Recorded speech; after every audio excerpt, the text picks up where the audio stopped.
Hello and welcome back to our channel. Today I'll explain to you how to play Challengers, a game by Johannes Krenner and Markus Slawitscheck, published by Z-Man Games. A game for 1 to 8 players, 45 minutes duration approximately, and starting at age 8. Challengers is a capture the flag tournament. We play for 7 rounds, and during each round you're trying to conquer, defend and reconquer this flag, and whoever has it by the end of the round wins the round, gets points for it, and whoever has the most points after 7 rounds wins the game. So let's prepare the game. First of all, we put out a number of game mats. The green mat's always there and is used for 1 to 2 players. If we have 2 more or up to 2 more players, up to 4 players, we also add the red mat. For up to 6 players there's a purple mat that is added, and then for up to 8 players you have a yellow mat that's added too. On each mat you put the flag of the corresponding color, here a green one and here a red one. Then you take all the trophies. You take all the trophies of the same number. Watch out here, 1 and 7 looks very similar. You take out all the 7s, shuffle them, put the 7s on each mat. You do the same with the 6s, take all the 6s, shuffle them, put them on the mat. And then all the way until you have up to the 1. 1 should be up on top. Then we take the player cards. The player cards are these cards here that indicate who's playing on what mat at what time. There's always a green card in every game, from 1 to 8 players, as you can see here.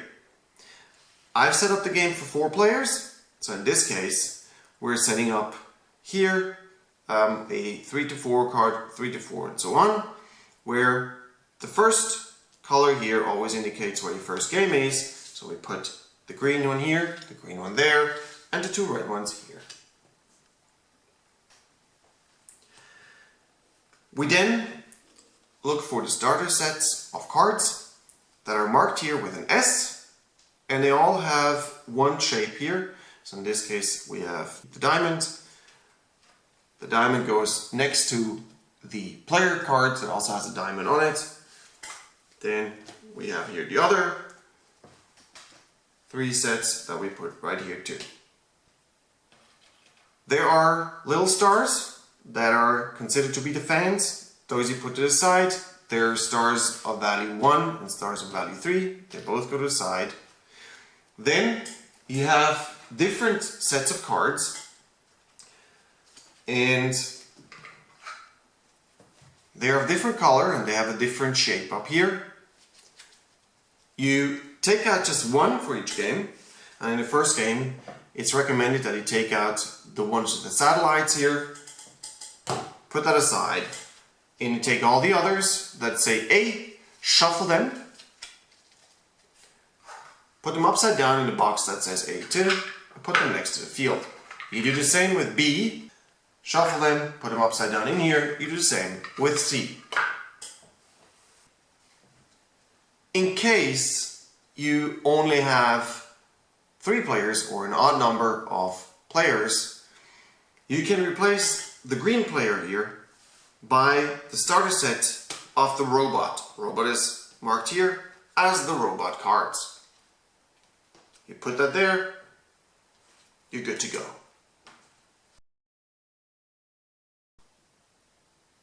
So how do we play Challengers?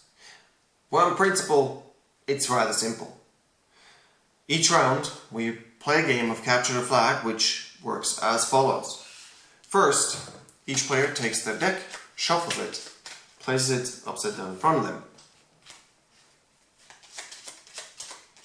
Then we toss the flag to see who actually starts the game. Tossing the flag, here, ended up with a black flag. The black flag means that the person who has the dark side of the mat in front of them, which is in that case my opponent, will start the game, while if it were the white flag, I would have the right side light on my front, which means I would start the game. So let's say my opponent actually starts. They play their top card. and place the flag on it. Now I have to either also have a 2 or bring up a value of 2 or beat the number 2 with my cards. I start with a 1. I don't beat that yet. 1 plus 1 is 2. Now I have the same number as my opponent. I get the flag. This card here that was in flag possession before goes to the bench. Now in flag possession, it's not the deck or the sum of all cards that I have in front of me that counts anymore, but it's just the top card. Meaning the card that now possesses the flag, here's only a 1. So my opponent plays a 1, gets the flag back. I take my 2 cards here, put them on the bench. Cards with the same name go in the same space on the bench. Cards with different names go in different spaces. I have to be the 1. I play a 4. I get the flag. Opponent puts that card on the bench. They play their cards 1, 2, 5. They get the flag. They're in flag possession with a 3. 1, 3. I get the flag back. The opponent has to put their cards on the bench, and you see again the same names go in the same space on the bench. And they come at me against a 2. They have a 4. They get the flag back. I put these here to the side. I try to win against the 4. I won't win. I only have a 3. I don't have any cards left anymore, so my opponent wins. The opponent who wins gets the first trophy here for the first round. Then we put the flag back in the middle. We collect our cards again because you're going to keep playing with this deck later. I take mine back too. And we go off to the second round. As you can see on the player card, there's one player who plays all the different 7 rounds at this green mat, while the others will switch. So for example, this player starts game 1 on the green mat, but has game 2 on the red mat. So they will move over now to this side, because this player here will play round 2 on the green mat. So they switch place. Each player takes along their player card, their deck of cards, their trophies if they have some, and also if they happen to have some, their fans. Fans are victory points at the end. They move around, next round starts.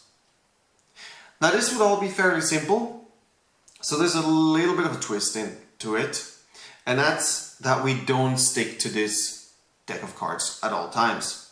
And you see here, first round, it shows you 2 A cards. What that means is that before round 1, you take the deck that says A, you pick up 5 cards, and these cards are rather special. They're quite different from what you had before. You look at these cards, you select 2 A cards, as it said here. I picked these 2 spider cards, for example, and you discard of the other cards here in this discard part of the box. You then add your 2 new cards to your deck. You shuffle your deck, and now be ready for round 1. For round 2, it's the same thing. You still pick up 2 A cards, I mean you pick up 5, you return 3, and then you actually start getting the option that you can select between, do I rather want to have A cards or B cards? B cards are higher, but you might want to collect some more A cards because maybe they match to each other or so. And so you can decide what you want to do. Here, round 3, it shows you 1 B card or 2 A cards. If you want to have the B cards, same thing. You go get the B deck, you take 5 cards, you pick only 1, you return the other 4. And so, the longer the game goes on, your deck gets stronger and stronger and stronger, but you also end up with more cards. Now that will create a problem, because each round ends either when one of the players doesn't have any cards anymore to play, or when somebody runs out of bench space. When you filled up your bench fully and you now lose your flag and you would have to use another space on your bench, you need to forfeit the round, and so the opponent wins that round. So either you don't have cards anymore or your bench is full. Those are the two options. Which means at some point you actually want to drop some cards, because otherwise you get too many cards since you get new cards every round. And so before every round you can decide which cards you want to discard for the rest of the game. It is a good idea to discard the ones after like a few rounds, but it depends a little bit on what cards you have. Now, the special cards have different descriptions, have different properties. There are some of them that are rather simple and don't have any special abilities. They just say rare, like this spider did. It doesn't do anything, it's just a card that has a value of 3. However, many of them actually have text underneath. And if you have a card that doesn't have a title to it, or nothing in bold, like you see here, all these cards have something written in bold first. The one that doesn't have anything in bold, that card, when you play it, you do whatever action it says here. So in this case it says, look at the top 3 cards of your deck, return them in any order on top of your deck. So you take the top 3 cards of your deck, you decide which order do I prefer for the rest of the game, you switch the order as you wish, return them back on top of the deck. Then over here you have different strengths of the cards depending on when you use them, or in which stage they are. For example, the one that's called during the attack, this one only has the special ability when it is in attack. So let's say my opponent here has the dog worth 3 and possesses the flag. I play this one, I'm attacking the dog, and because I'm in the attack, this card has a value of +2. It already has 2, 2 plus 2 is 4, so I'm actually beating the dog. I get the flag.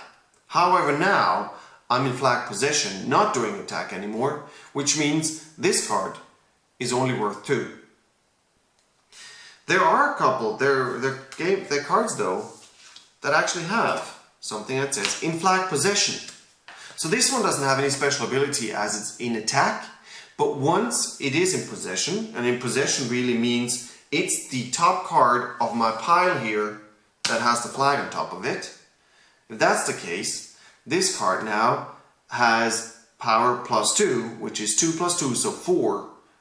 And my opponent now would have to have 4 or more to beat my card.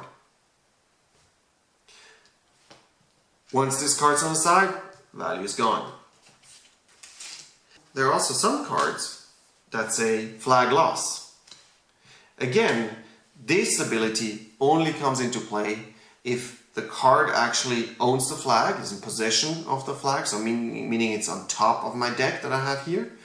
And when my opponent then beats out here with a 3 and a 2, so with a 5, my cards, it gets the flag, but I'm losing the flag, and it says now my next card will have +2 during attack. My next card that I will play against this 2 over here is a 1. It's 1 plus 2, so it's worth 3, meaning I get the flag back. Again, these go on the bench. And that's also where the last ability actually comes into play. From the bench, this one doesn't have any value when you play it, or well, it has a value of 1, but no special ability, until it's on the bench. Once it's on the bench, every level 1 card I'll play from now on will have +2 power. So if I play this one, it actually is a value of 3 instead of a value of 1, so I get the flag back in case my opponent is in flag possession. So those are the 4 different stages that you can have. You can have special abilities during attack, in flag possession, flag loss, or from the bench. And the satellite deck actually has another option, which is when picked. That just means that when you pick up your cards before the round and you pick a card from those 5 cards that you picked up, then you will do this activity, this action, if you decide to keep that card.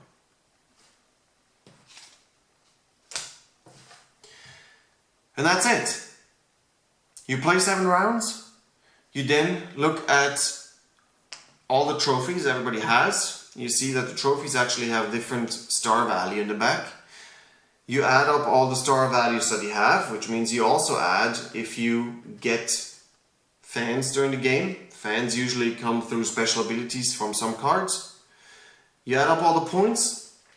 The player with the most points either wins, or as the instructions say, they can play a final against the person with the second most points, and whoever wins that final wins the whole game. There are some special rules for an odd number of players.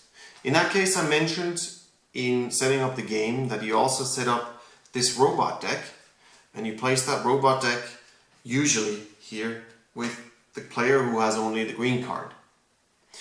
The game then works just like I played it against an imaginary opponent a minute ago, where you just take the robot deck and just keep putting it over and handing over the flag and moving the flag around.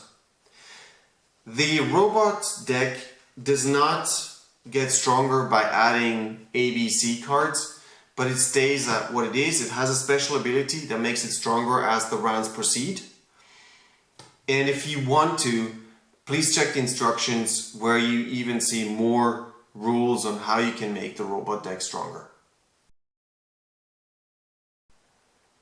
Here are some tips for the first game.